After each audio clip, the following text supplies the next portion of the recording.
Hey there, my name's Taylor, and this is a recap of Race 2 of the Texas Off-Road Series, which is put on by Trek. This is at the Northshore Trail in Flower Mound, and this is from Sunday. There were actually 2 days of racing, both Saturday and Sunday. I only did Sunday. And I'm in the men's sport category, age 19 to 39. There's like 7 people in my category, although multiple groups launched all at the same time. So right here at the beginning, there's this like little step up onto a concrete pad. I could probably do it by myself, but wasn't feeling confident with all of the others around, so I hopped off to step up that and kept going.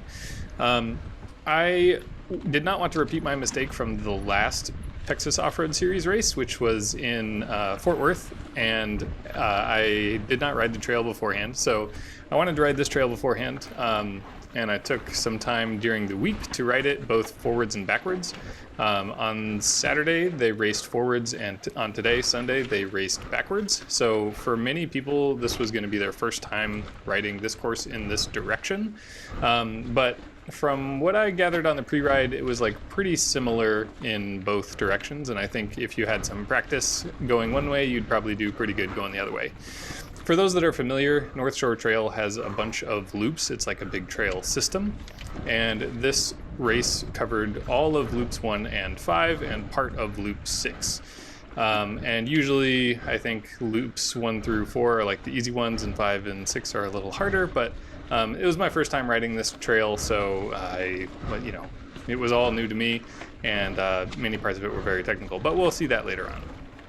So I got dropped pretty quickly there at the beginning, and I was trying to pace my effort because I remembered from the last race that I kind of blew up and didn't even finish. But this time around, we were only doing 2 laps rather than 3, and I was expecting each lap to take me about 40 minutes. So I'm looking at like an hour 20 for the whole race, which I think I could, comfortably do that even if I tried way too hard at the beginning. So maybe I should have pushed a little harder here, but I didn't want to be like really panicking about having people in front and behind me, because I figured many of the riders here are going to be quite a bit stronger than me, so I just wanted to kind of go my own pace. And you can see in the review that there is somebody behind me, but he was never calling out to pass at this point, and you can actually see up ahead that we are catching up with the group ahead. I'm not sure what happened to them, because I felt like they had a pretty comfortable gap, and here I am, catching back up to them. So maybe, there's this guy up on the side, maybe somebody crashed and everybody slowed down.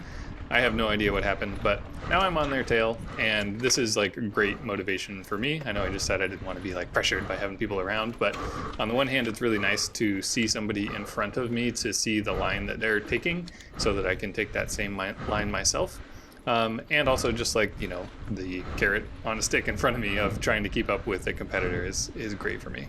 And this is one of the first major features of the trail. My brother and I pre-rode this, and this was one that we went over a couple of times. And there's actually a line you can take on the left that's like pretty easy, especially for people like me.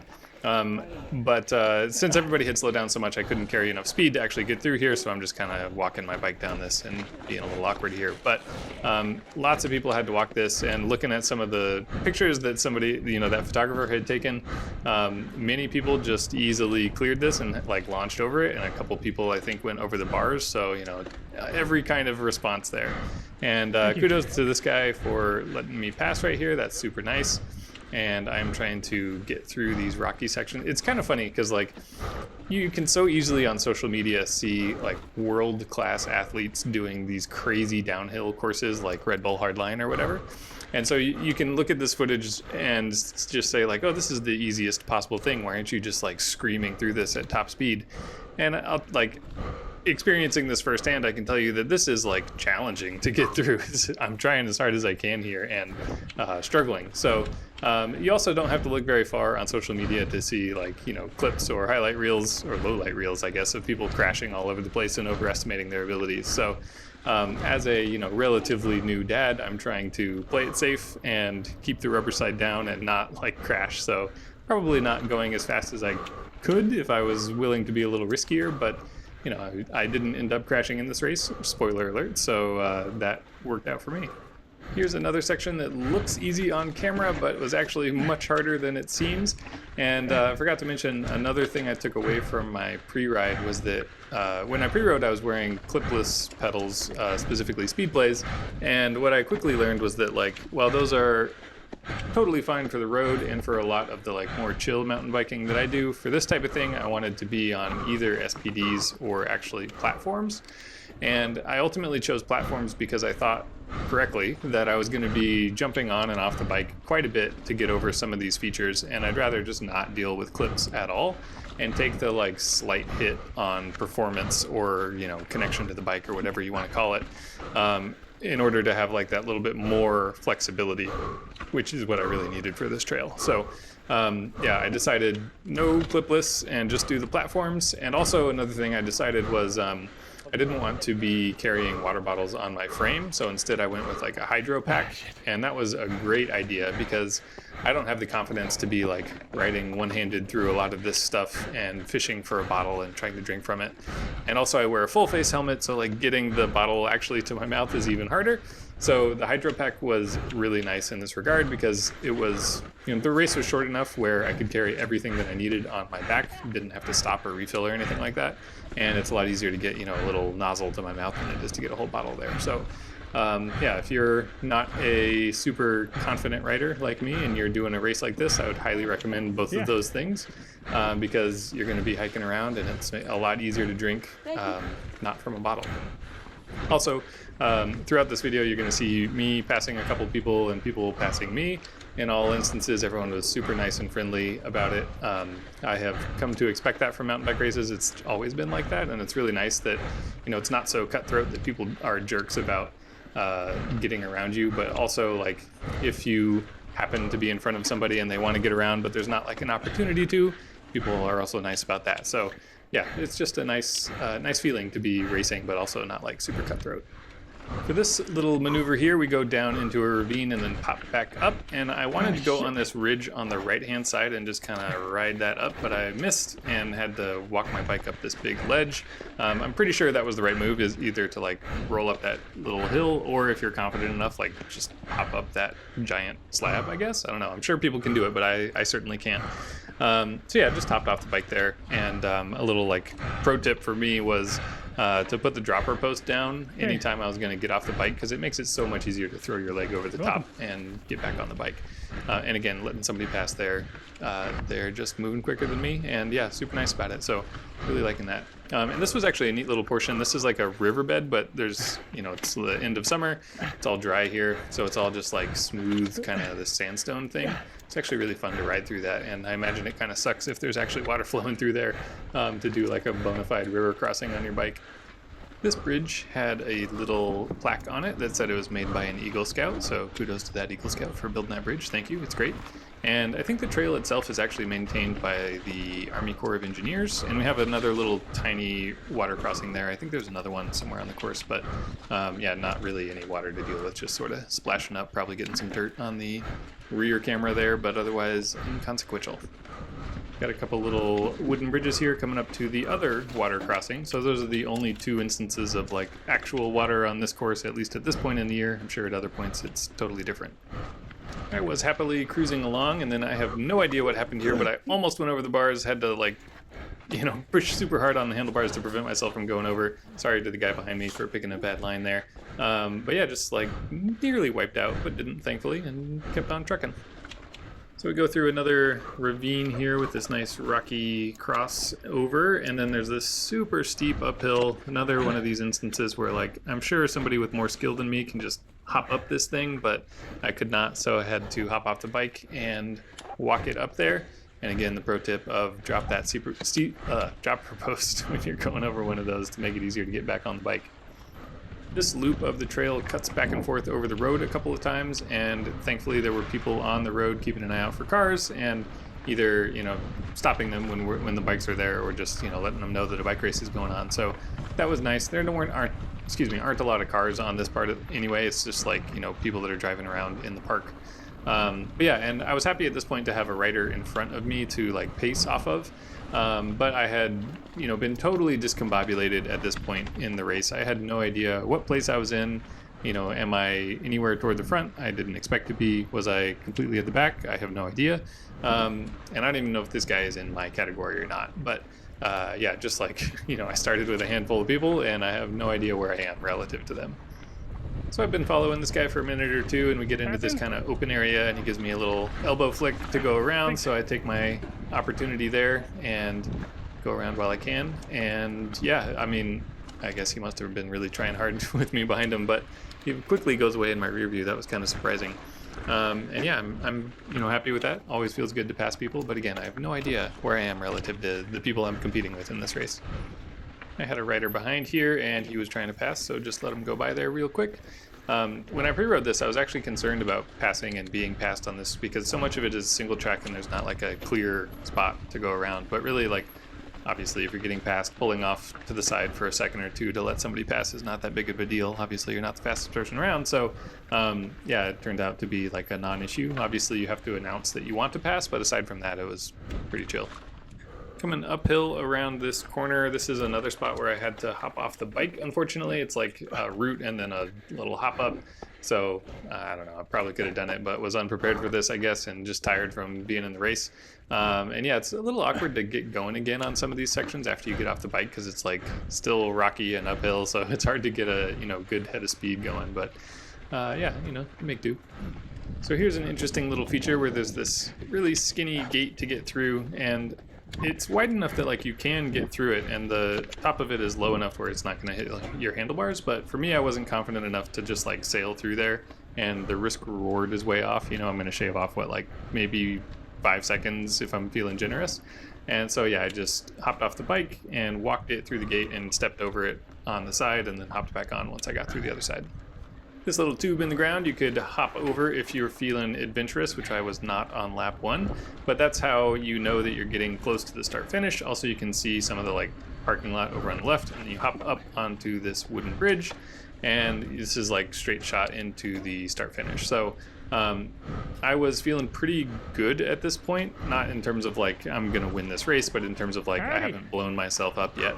And in fact, it maybe have been too reserved. Like my heart rate was pretty high at the very beginning when I was surrounded by people, but it's been pretty hard to like stay at that intensity level. So I'm at 160, my max heart rate is in the 180s somewhere. And I just finished that lap. I don't have a timer up, but it was around 39 minutes or something like that. And so in my head, I was thinking, okay, well, I need to go about that pace. I would love to have like a negative split, but even just not too bad of like, a positive split on the next lap would be great. So I got to try to push myself when there's nobody else around for this lap. Just under 40. So on lap 1, I couldn't take the line I wanted because there were too many people around. Not so on lap 2, and I could take the line that I wanted. So you can see there's like all the rocky stuff there on the right, but here on the left, you can take a real chill line and get through. Again, more experienced riders, I'm sure, can just sail over that stuff on the right. But for me, this worked great, and I was really happy to be able to go over that feature without having to get off the bike, at least when there was nobody else around, and I could actually like focus on what I wanted to do there. Here's a spot where I was not able to get through, even though there was nobody else around. This was just real tricky with like a route and then another route right after it, and you're going uphill. It's just all awkward. I didn't do great on this part. Wasted some time fumbling around here, but it's going to happen, especially on a course like this where you're riding backwards. It's not meant to be ridden this way.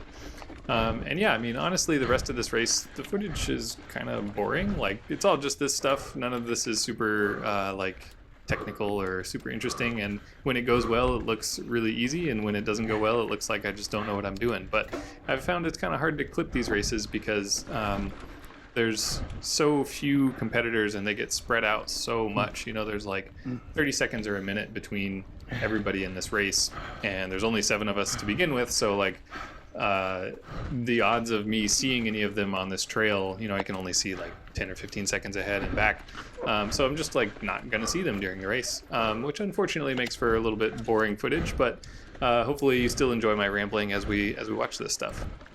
Here's another spot where I don't really know what happened. I think maybe my back wheel got caught on a rock or something, but I just like come to a dead stop right here and get launched off the bike a little bit. Not like over the bars or anything, but full stop, going uphill, have to recombobulate myself and keep going. Here's that tricky bit from the first lap where I want to go up the right side, and unfortunately I do even worse this lap than I did lap 1. No idea what happened to me here. Should have been able to handle this since there was nobody around, but I don't know, it's just trickier than I expected to get the line that I wanted going up there. This is where my rear camera dies. I have the GoPro Hero like Mini so it doesn't have a replaceable battery, and it lasts about an hour, which traditionally for the races I've done has been more than enough. But this race was about an hour and a half, and I didn't like have a way to get the camera to last long enough back there. And the reason why the one up front is still working is because I ran a power cord from my backpack to my helmet to the camera so that it could just be plugged in the entire time. It either looked extremely dorky or like kind of cyberpunk or something. It depends on what you want, how you think, but probably more dorky. But it worked great. And fortunately, there wasn't raining or anything like that, so I didn't have to worry about it being waterproof or anything. But yeah, I just like plugged the cord into the side of the camera and kept it going the whole time. Arguably, I could have done the same for the one in the back, but I didn't want to be like tethered to my bike in that way, and I didn't have a convenient spot on my bike set up to hold another battery. So anyway, this worked great for the front cam, but that's why the back cam stopped working. Here's another spot where I wasn't really sure what to do, even all by myself, and couldn't get up or didn't try to get up this feature, so walked my bike up it and keep on trucking. Also, at this point in the race, I knew that there was about 20 minutes left, and I could see that my heart rate was about 150s, and I felt, like I had plenty of strength left in my legs. So I'm like, okay, mentally telling myself I need to push hard for what's left of this race. And honestly, I found it really hard to do, not because I was like so tired that I couldn't keep pushing, but that the limit for me in this race wasn't my legs or my cardio, it was my handling and my confidence. So like I would, push hard and get up to speed, but then slam on the brakes to like get through a corner or something like that. And almost certainly I didn't need to slam on the brakes, and I could get through there. Like there's enough traction on my bike for it to happen. I just don't have the confidence in my abilities, and I hadn't ridden this course before, so I wasn't, I didn't have any experience with this course specifically to lean on. So for future races, that's definitely something that I want to work on improving, which is like being more confident in my bike handling, being able to get through just regular stuff like this at a higher speed. You can see I'm only at 10 miles an hour there at the slowest point of the corner, and I'm sure that I could carry a lot more speed through there, which in turn would like overall make the race easier because I'd be carrying more speed, but also more importantly, like I'd be going faster and I could actually push harder with my legs rather than like white knuckling it through all this stuff when I really don't need to. Same story as lap one, come around this corner and met this route that I don't like and just walk it up some of the hill here. Yeah, again, like if I had some more reps on this course, I'm sure I could get through these features, but I don't know. They look more intimidating in person than they do on camera, let me tell you, and have a hard time getting over these things. There's the tube, which means we're close to the start finish, and let me just say that I really enjoyed this course and this race. It's a different type of mountain biking than I've been doing. So like most of my racing for the summer has been cross country, which is really like greens and blues style courses, and this is like closer to blue and black. It's a lot rockier, a lot more technical. I really enjoyed it, and I just wish that I could ride more like this to get better at it. I finished, did a little bit of a sprint here toward the finish line and ended up in, wait for it, last place, 7th out of 7, which my brother correctly identified as top 10, so there you go. But yeah, had a great time. Thanks to Trek for putting on this race, and we'll hopefully see y'all at the next one, which I think is in Warda near Austin. Until then, see ya.